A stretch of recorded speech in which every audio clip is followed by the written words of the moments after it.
Welcome to Deep Dive, the podcast series about building financial independence according to the Golden Path strategy. So last time we laid out the entire map. We introduced the architecture, the three strategic stages: consciousness, resilience, and growth. And the 13 sequential tactical steps that make up this blueprint for financial freedom. Exactly. That roadmap was pretty intense, and I'm sure you have 100 questions about the details. So our mission today is really to move from that abstract map to the starting line itself. And that starting line is entirely internal. Right. We need to clearly define the necessary mindset shift that has to happen before a single dollar is invested. Because according to the Golden Path, if you don't anchor your identity first, all financial actions are just temporary. This deep dive is all about building that foundational operating system. We're getting into stage I, which is it's non-negotiable in this strategy. Before we can even talk about compounding interest, we have to talk about compounding behavior. I think that's a great way to put it. Okay, so let's unpack this. And I think the best way is to first ground ourselves in the philosophy of the architect who built the Golden Path, Tamir Hachem. Right. We've been given some notes about his background, and honestly, it explains everything about the system's focus on structure. Tamir Hachem. You might know him now from his YouTube channel, The Golden Path to Financial Independence. But the thing to understand is that he wasn't, born into finance. Not at all. He came to it later in life as a deeply experienced professional engineer, specializing in systems architecture and design. And that engineering background is like the ghost in the machine of the Golden Path. He thinks in structure, in redundancy, and resilience. And for decades, he operated exactly like most successful high earners. Trading time for money, living paycheck to paycheck, even with a good salary. He actually describes himself as having zero financial education until he was 60. Yeah, the irony is it's huge. Until he was 60, he believed income could only come from that classic time for money exchange. But the shift started much earlier. The philosophical shift, yeah. Yeah. It began around age 45 when he read Rich Dad, Poor Dad. And that wasn't a lesson in accounting for him. It was a fundamental shift in consciousness. And a lot of people read that book and, they start looking for tips and tricks. Hachem looked for principles. And this focus on foundational truths is really cemented by another interesting detail. He's the official Hebrew translator of The Richest Man in Babylon. So he's dedicated to timeless, reusable principles, not market speculation. Exactly. Absolutely. And his credibility is also built on proving the system actually works. He built this while he was still working. Right. Acquiring income-producing assets, often through co-ownership to spread risk and leverage capital. The sources confirm he co-owns properties in Israel and several in the U.S. They're all generating passive cash flow. I mean, the system he designed is the one that freed him. So that system engineering background, it led to the core strategic philosophy that underpins everything. And this is where he really challenges conventional wisdom. He says, first financial independence, then wealth. That order is so counterintuitive, but it speaks to structure over scale, right? It does. It prioritizes systems resilience. But to understand why that order matters so much, we should probably quickly revisit the distinction that people confuse all the time. Wealth versus financial independence. Let's keep this brief, though, because we need to get to the action. Okay, let's do it. What's the shorthand difference? Wealth is just accumulation.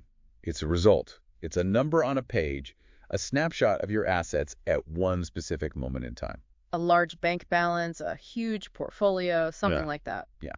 And FI. Financial independence. That's a process. It's a system you build for freedom from wage dependency. You achieve it when you're passive income. So, money that is not tied to your time. Consistently and reliably covers your monthly living expenses. Exactly, when you've cut that cord. The crucial insight here, which I think surprises a lot of people, is that one can exist without the other. You can have immense wealth. Think of highly paid surgeons or corporate lawyers. Right. They have a massive net worth on paper, but they're fundamentally trapped. The minute they stop operating or billing hours, their ability to pay those huge mortgages and fund their lifestyle just crumbles. Their wealth is fragile because it's tied to their time and energy. FI, by definition, cuts that link. It decouples time from the ability to pay bills. And that decoupling creates true resilience. And that resilience starts, ironically, not in a spreadsheet, but in stage I. Hachem calls it building financial consciousness. Okay, let's dive into stage I. This is all internal work. So step one is the mandatory step, changing your mindset and your financial identity. What's the fundamental principle here? The mantra is identity before action. Okay. Hotcham argues this shift is mandatory because the system, no matter how elegant, is only as strong as its operator. If your internal programming is based on scarcity or fear, Or just a survival mentality. right, any wealth you accumulate from a salary, a bonus, whatever, it will be systematically sabotaged or just bled away. That's a strong claim. You're saying the psychology is a hard-edged engineering requirement. It is. But for someone who's motivated, who wants to start putting money to work now, isn't this delay dangerous? Why not start buying assets immediately? Because you haven't solved the core problem, which is the self-sabotaging loop. Your emotional response to money dictates how you deploy it. Think about the two identities the golden path distinguishes. Okay, let's start with the old one. The survivor or the employee identity. That identity is reactive. The survivor sees money primarily as a tool for immediate stress relief. Or lifestyle defense. Exactly. When they get a raise, their first thought isn't, where can I deploy this capital? It's, I can finally afford that nicer car, or I can upgrade my kitchen. Or even just, I can pay off that credit card bill that's been stressing me out. They live on the defensive, tied completely to that paycheck loop. So they see extra money as permission to spend. It's not raw capital for building an engine. Precisely. They're constantly cycling through what financial experts call lifestyle creep. They're chasing status or just temporary comfort, and the system bleeds. They feel pressure, they get a bonus they spend to relieve pressure, and then the next financial stressor is right around the corner. So what does the golden path require as a replacement for that? The new essential identity is the asset owner. The asset owner. This identity is proactive, it's strategic. The asset owner sees money, whether it's their salary or a bonus, not as a resource to be consumed, but as raw capital to be immediately deployed. Deployed to do what, though? To purchase freedom. The asset owner's focus is on acquiring income-producing assets that work for them. That's how you build a resilient financial system. So the internal shift is monumental. It changes from how can I pay this bill to how can I structure my life so I acquire more assets that ensure I never have to worry about this bill again. It's a shift from being reactive prey to being a strategic predator, in a way. The moment you define yourself as an asset owner, you treat every dollar differently. You see it not as income, but as a unit of potential future freedom. And this is the single most significant financial decision you will ever make in this system. It is. And it's a battle of internal habits and deeply held beliefs, not a battle against the market. Until you truly adopt that asset owner mentality, you are guaranteed to sabotage any significant wealth accumulation. So step one is the internal anchor. Once you've made that commitment and you truly believe you're an asset owner, how do you translate that identity into an actionable blueprint? That takes us to step two. Vision and metric. Vision and metric. And this is where Hashim the engineer really takes over.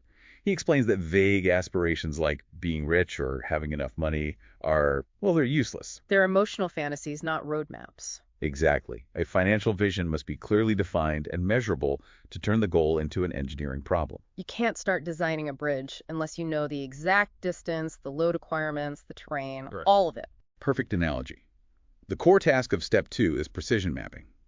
You need to calculate 3 things. First, how much passive income do you truly need to fund your desired FI lifestyle? Okay. Second, where will this income stream come from? What asset types will you focus on? And third, what is a realistic, structured time horizon for achieving this? I can imagine that first calculation defining the cost of the FI lifestyle is psychologically difficult for people. People either inflate their future expenses or they minimize them out of fear. It requires brutal honesty about the life you actually want to live. But the sources highlight one crucial, very specific instruction here that connects directly back to Hashim's background in systems resilience. It's the contingency plan, the security margin. That's it. You must calculate the exact cost of your desired financially independent lifestyle, and then add a non-negotiable 15 to 20% safety buffer. Or a security margin. Right. So why that specific number? 15 to 20%, it feels a little arbitrary. It's the redundancy feature. Think of any critical engineering system, a bridge, an airplane wing, a computer network. Engineers never design for 100% load capacity. They design for 150% capacity. Of course, because they know that unexpected variables, material fatigue, random disruptions, they are inevitable. So if your monthly expenses are, say, $5,000, you don't aim for $5,000 in passive income. You're aiming for something like $5,750 or even $6,000. Precisely. That 15 to 20% exists to account for those inevitable, unexpected financial disruptions. Life happens, you know. Health crises, periods of high inflation. Major unplanned repairs on an investment property, regulatory changes. If your system is only designed to cover 100% of your expenses, you are always one unexpected event away from having to go back to wage dependency. So the buffer ensures the system is resilient. It's shock-proof from day one. It's the financial equivalent of building a firewall or an auxiliary power supply into the design. It's not about growth. It's about survival when the unexpected hits. It's purely about resilience. This entire first stage consciousness is focused on stabilizing the human element and defining the exact resilient target. And notice, we have not discussed buying a single stock, bond, or piece of real estate yet. Because that's all stage 3. Way down the line. So that brings us to a powerful summary of stage 1. It provides 2 non-negotiable foundations: the internal anchor, the identity of the asset owner, and the measurable destination. The vision and metric, complete with its built-in security margin. And once those 2 steps are locked in, you have the internal fuel and the external coordinates. You've replaced that fragile reactive operating system with a robust strategic one. Right. What's coming next is the implementation phase. So having established this foundation of consciousness, our next deep dive will move into stage 2, building financial resilience. This is the engine room of the process, where structure meets action. Stage 2 focuses entirely on establishing good financial control, building habits, and plugging every single leak in your personal economy. We stop the outflows and establish order before we even think about seeking growth. It's often the least glamorous part of the process, isn't it? But the most important for stability. The distinction between the survivor and the asset owner is the decision that determines whether any wealth you build is temporary or built to last. We've established that. Oh, yeah. So we'd ask you to reflect right now. Are you currently operating from the identity of a reactive survivor whose goal is to spend money to relieve pressure? Or have you truly adopted the role of the proactive strategic asset owner whose primary goal is to deploy capital to purchase sustainable freedom? That identity shift, it changes everything that follows. Join us next time as we dive into stage 2 and start building that critical financial resilience. We invite you to continue the journey.